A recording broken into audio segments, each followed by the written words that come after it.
I'm Vin. I'm Sori. That's Booby. And Colby and Chip. Darwin Week, ladies and gentlemen, where we look at the evolution of a band from the first record on their first release to the last record on their last most recent release. Mm-hmm. So this is Behemoth. This is a band that we've got a lot of affinity for. When did they first come out? This is saying 1995. So there's definitely enough there for the name of this record. The name of the album is Sven Tevith. That's a pretty... Storming near the Baltic, is that what it means? I have no idea. Well, I just... Yeah, that's the name of the record. But yeah, Sven Tevith is the name of Behemoth. It's been a pretty interesting week. You know, we've seen some really drastic... I think right now Pantera is probably the most drastic change from like how they looked before to how they look now versus you know how they sounded and all that. We've still got Maiden and stuff to check out, so we'll see. But so far, Pantera has been the craziest difference. I don't imagine that this is going to be a Christian song, so right. that would be a pretty significant change. But this is Behemoth, Chant of the Eastern Lands from their first record. If you want to check out timely topical political commentary, you can hit us up at Middle America with Vin and Sori. We're behind the scenes with our family. My Sori Life. All right, let's do this. Go.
Okay, that was their first record.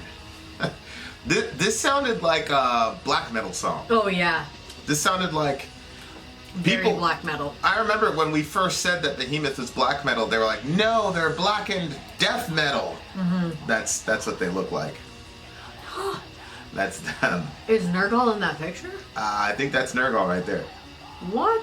Yeah, That looks like him, but that doesn't look like. that's modern Nergal. Yeah, Yeah. that's crazy. So anyway, Yeah, definitely people were sounds like, "That's black." This sounded to me like some first generation, first wave black metal. Yeah. It had the bad production and the indistinguishable instrument, but you could still hear some of the. I could still see that some of the genius of I mean, lyrically, obviously, you know, we could talk about that in a second, but I mean, all the songs that we listened to must have been were much later in the Behemoth timeline, so their production value increased exponentially, and their you know, the clarity and the distinction, and they kind of transitioned styles. But Right. this to me is a very black metal. This to me is a black metal song. I would totally agree with that. You know- That's exactly what it seemed like to me. It's very crazy to me that Dimmu Borgir and even, what do you call it, my favorite black metal band, Magua. Yeah. But this sounds a lot more true cult black metal than either one of the bands that we just mentioned. So I don't know, y'all. I mean, to me, it sounds like Behemoth started out as like a straight up true cult black metal band, and then transitioned later on to death metal, and then Black and Death or whatever. I mean, technically they're called Black and Death is the technical term from all the actuallys. Remember the What's the difference again? Actually, Black and Death, I guess, is death metal with black metal themes. You know, like the satanic stuff or the Norse stuff or the, in this case, the Slavic stuff. Like, it's got the black metal themes, you know, but it's still death metal. Okay. But the Black and Death, I think, has to do with the thematic side of it. Okay. But either way, this record is a black metal song. I don't care what anybody says. We've been we've been doing this for Yeah. Even I can see. yeah. Black metal. Yeah. And I don't know if the rest of the record is like this. Maybe the rest of the record is, you know, death metal. But this to me sounded like it had the tremolo pick and it had everything. So Right. Anyway, definitely different from the first Behemoth song we've heard, which was, I think it was "O Father, O Say No Son" was the first I think it was, record yeah. that we saw. Ugh. And from Behemoth, I think that was the There first was one that had a weird title that what was another weird as in it wasn't English. There was "Ora Pro Nobis Lucifer." Yeah, that came That after. was like 2 or 3 records Okay. later. The first one we did was, what do you call it? A Father was saying. Father Say No Son, which was very clear, very distinct. Vocally was very, very different. I mean, vocally, like, Nergal's vocal style is a lot more pronounced now than back then. Back then, this seems to be just a dime a dozen, Yep. you know, This is- black metal yes. vocals. Whereas, like, now he's got a very distinct, oh, that's Behemoth. But lyrically, he's still got that same. He's still doing his thing. That same genius. In the forests of eternal dreaming, old oaks lighted up by the full moon's light. The coldness of dungeon, I'm assuming, torches the inside. The coldness of dungeon touches the inside of wooden maze. From the womb of the mother wolf, I was born. See, there's the theme of the wolf again. Yeah. He's got wolves of Siberia, was on Yeah. the last one. The witches foretold in the hearts of my enemies. In the midnight wilderness, I took a pledge. Quickly, I fell in love with the taste of steel. That's a good line. I like the witches foretold in the hearts of my enemies. That's also a good line. Yeah. For ages waiting for its denudation. I don't know what that is. It's probably like the destruction of everything. The final triumph, the pure barbarity. I howl to the moon for support in my battle. A moon, symbol of purity, the essence of beauty. I damn the sun, rising again and again. That's interesting. Because what was it? The greater light to rule the day and the lesser light to rule the night. Yep. So the moon would be the representative of the night, So he loves the moon, but he hates the sun because the Right. sun is a harbinger of the day. Yep. I damn the sun rising again. And I'm also wondering if that's not also a double entendre. The sun, S-O-N, rising. Oh. See? Yeah, no, see that part right here? In brightness of bloody light. If you're going off of what you said with the S-O-N, Right. and then you think of Yeah. he came forth in light as he rose from the dead, but it was Yeah. also a bloody thing when he went down, so Yeah. bloody light. But I doubt that that's what he was doing, but who knows? Well, I don't know because Nurgle has always had a hard time distinguishing between Christ and Christ's agents, meaning the people who come in Christ's name. And so a lot of times those get conflated. So I'm assuming that these people are probably fighting Christian invaders. I haven't, historically I don't know, but then from that perspective, the bloody light could encompass that in the sense of, Christian invaders coming and bloodletting, because especially in the Middle Ages, there is a lot of bloodletting on the planet, and it was almost exclusively, I don't want to say almost exclusively, but as a Christian, we've got to be way harder on our ancestors than any other people. So I received hails from the northern side of snow-covered Carpathians. You know what's funny is because, Nikolai Carpathia is the name of the Antichrist in the in this Christian novel series called Left Behind. Right. Whereas, the Antichrist who comes to rule the world, his name is Nikolai Carpathia. I really want to watch those things with the kids. And this came out before the Left Behind series started. Left Behind started around 98, 99. So, so I don't know. Maybe the Carpathians were a group of Europeans who fought back against Christian invasion, and so then he gets named Nikolai Carpathia. That could be. Which is like, damn those Carpathians for fighting for their independence. How dare they? How dare the nasty pagans? How dare they? By the way, the name of this record label is called Pagan. That's the name of the record label. Oh, really? Yeah. The record label? The record label that they were on at the time was called Pagan. The light breath of nightmare is a sign. I summon the iron powers, cavalry of my brothers from the land of Armageddonish fields. I am the bard of eastern lands. I bet that was an exciting feeling when What? you called to your brothers in different areas and united. Oh yeah. And seeing them coming in. I bet that was a cool feel. Yeah. Yeah, that was definitely romantic. Not very romantic the way they died, that's for sure. Yeah. But yeah, I'm sure. I lead my brothers for death struggle, in glory of victory my armies rise. Barbarian tribes with fury of destruction, with axes reach the sky. The other thing is his English has gotten superb. Yeah. His English here is, look, his English is better than my Polish, right? People always say, when people hit me up, they go, oh man, I'm sorry, my English is all not as good as it should be. It's I'm ashamed I only know one language. It's like, I always tell them, your English is better than my whatever language they're from. This battle is a rebellion, rebirth of old tradition. Mythical hell is the paradise to the true warrior. There they attain eternity and sit high on the throne. See, this is my running theory of hell, right there. That line right there, mythical hell is the paradise to the true warrior. See, that's my assumption about hell, is that the people in hell would rather be there than be in heaven. And that your mind can get so twisted that what's hell to you ends up like paradise. It's like watching all of these documentaries about Chicago. On the one hand, they're miserable, but then on the other hand, they're creating a hellscape over there. But they enjoy it. They enjoy the conflict. They enjoy all the the tit for tat. And I'm watching these guys, and in their videos, they're keeping score. We got 24 of you. You only have 8 of us. Da da da da. It's you're talking about killing people. But so it's they're in hell, and they don't realize that they're in hell.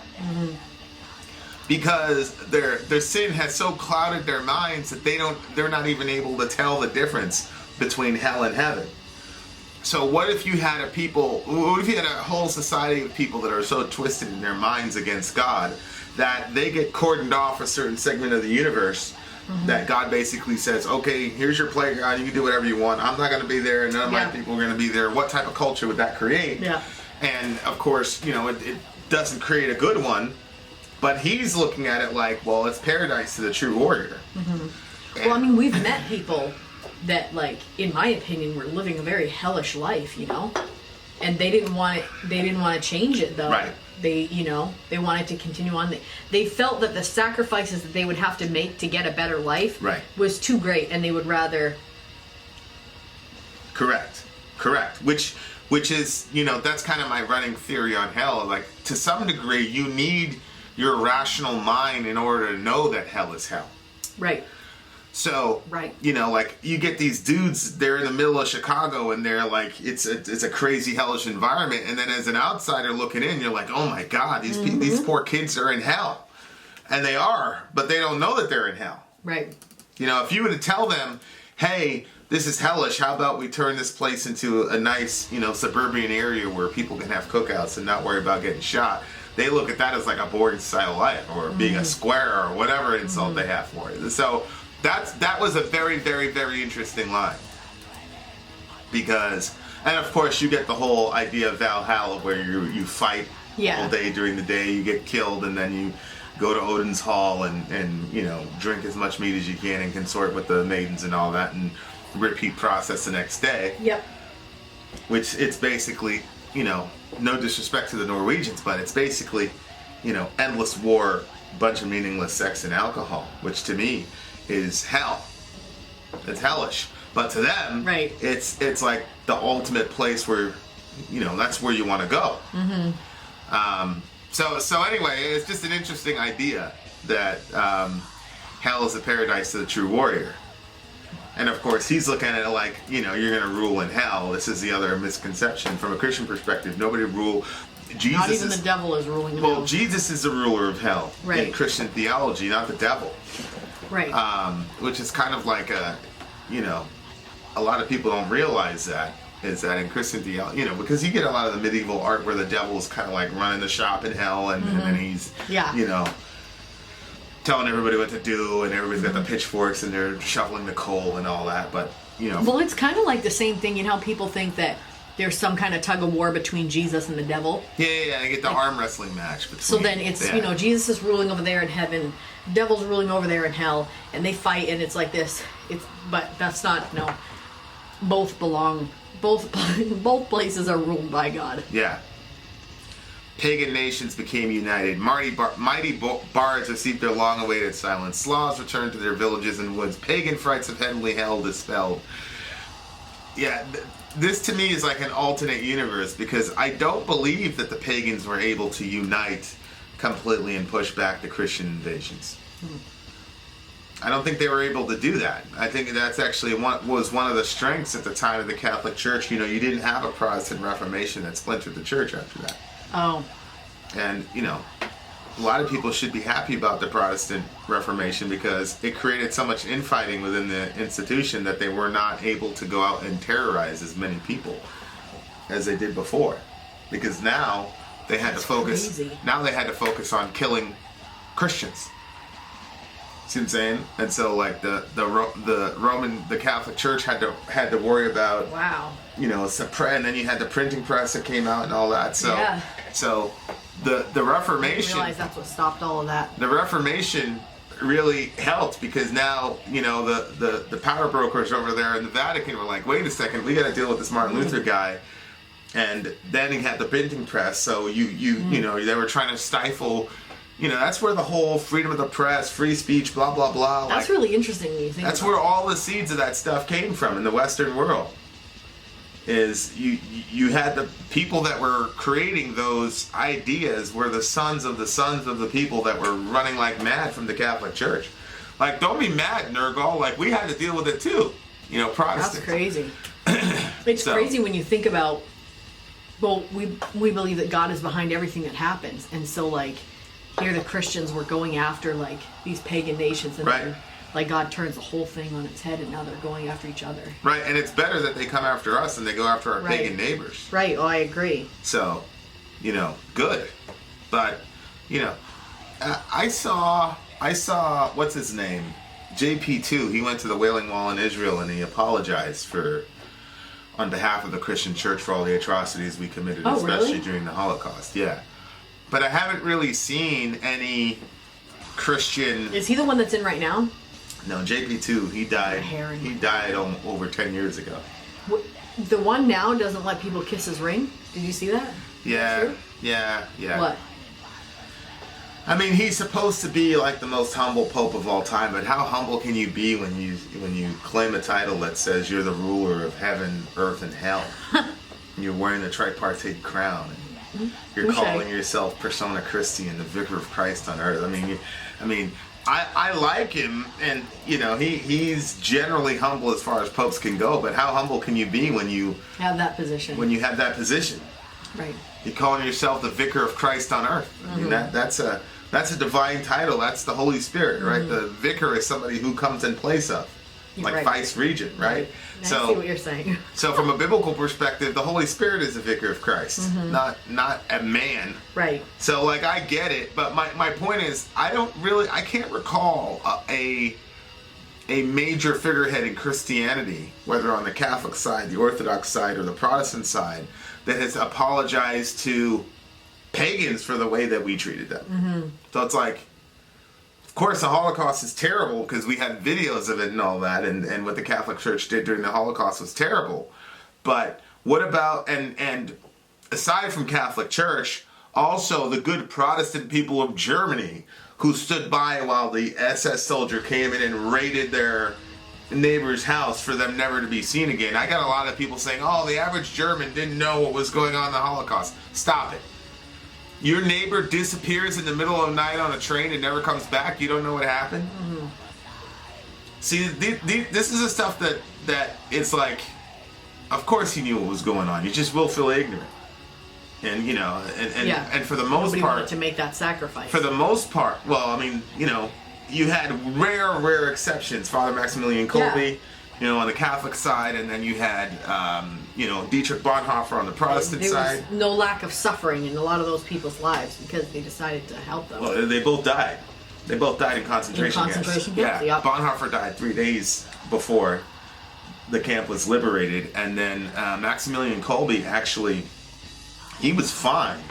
But what they did was they were doing these horrible experiments about how long it would take to starve to death. Oh, Jesus. And I am pretty sure the story is a prisoner had escaped, so that as the soldiers were just basically eeny, meeny, miny, mowing people to go into this. It was basically this house where they would just keep you and starve you to death and see how long you would survive. And so this guy got selected, and he started crying because he said, I have a family, I have kids, da-da-da-da-da. And this SS soldier's like, well, now they're going to have a dead father. Let's go. And Kolbe volunteered. He said, let him take my place. And so he took the guy's place, and that's how he ended up dying. But that was the exception and not the rule. We should have been doing that in thousands of times over. And so Bonhoeffer and Maximilian Kolbe were the exceptions. They were not the rule. The rule was your regular German, Christian, Protestant. I mean, think about it. Germany is the home of Protestantism. Yeah. And we were terrible with that. But my point is, there's a lot of apologizing for the Holocaust, but I can't recall any Christian leader talking about, paganism that way. As a matter of fact, the term I never have pagan either. in some Christian circles is still kind of used as a slur or an insult. Oh, yeah. Whereas if you were to say, you dirty Jew, people would be like, yo, what are you doing? Like, people would check you, like in a church. Like, if you were in a church and you said something against the Jews, people would go crazy. Yep. But paganism, it's like the Christian church, doesn't care about what we did to these people. Yep. And we still, can insult them, and you can still, it's mind-boggling to me. We did a bunch of evil shit to these people. We should apologize. It's crazy to me.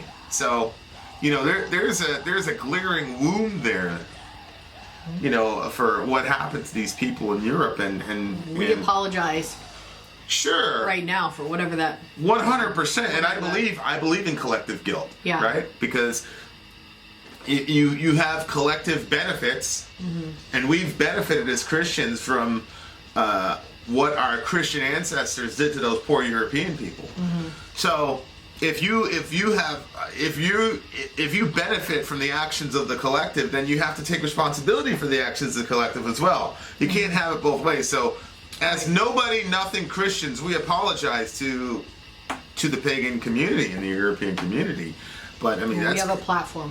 We'll use it. yeah, we have a platform, and we're, you know, it's 6.5 dozen, I guess. But it's just very strange to me how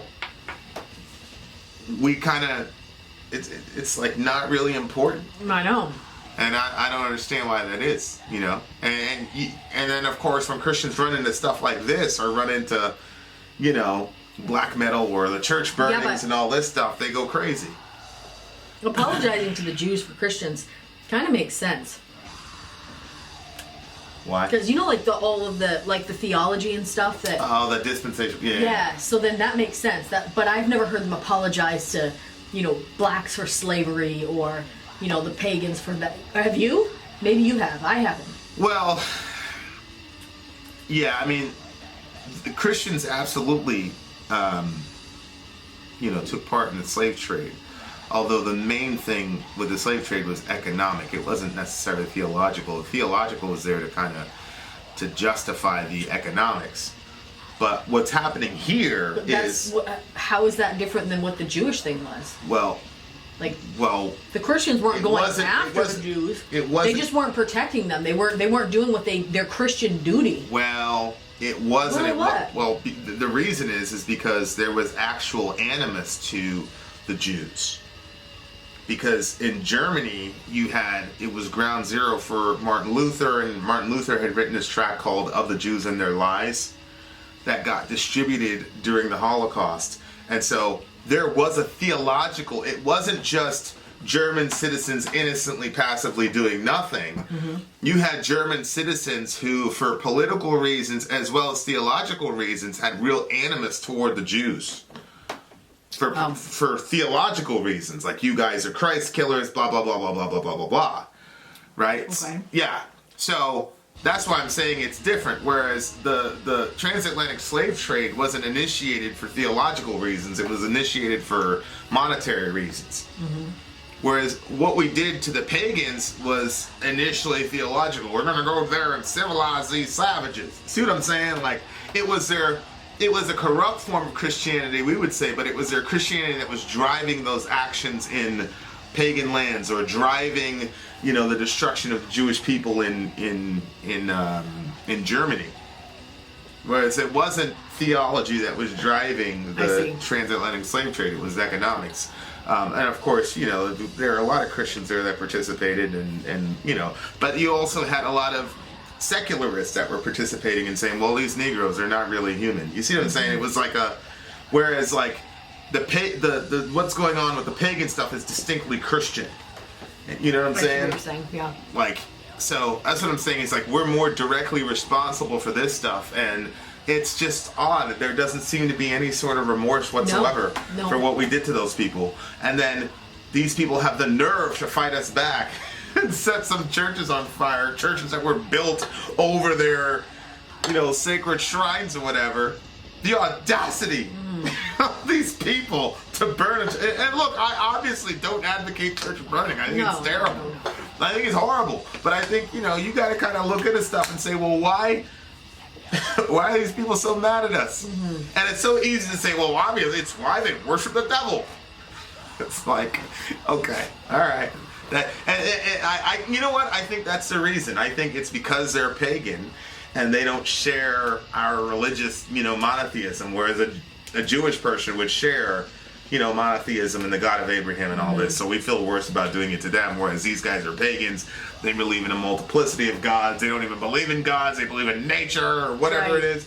And so, like, we don't feel any sort of remorse for doing that to them because, oh, it's just pagans.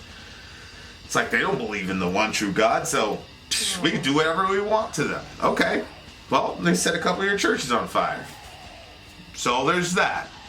So there's that. You know what I mean? Like, Yeah. it's crazy to me. Like, Yeah, I see what you're saying. Wow. it doesn't matter what they believe or don't believe. Like, you don't go in there and do that to people. Period.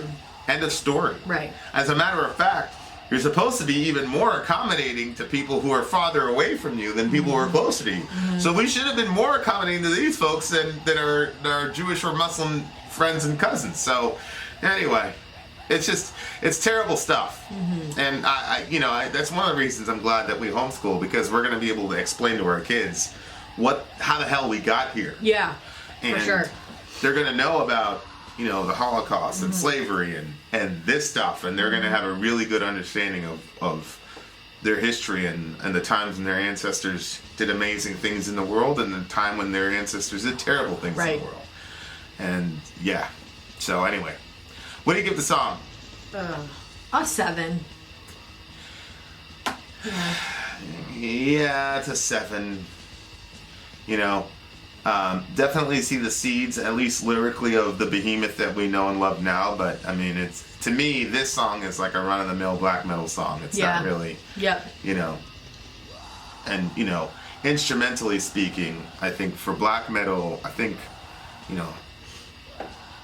it wasn't really that compelling. Although the solo at the end was, Behemoth they'll sneak in some really like entrancing melodic stuff in there. They never go soft, but it's pretty, But anyway, yeah, it's a 7 for me too. I think that's a good number. The number of God. Nerd all. Vin out. Sorry out. Gone.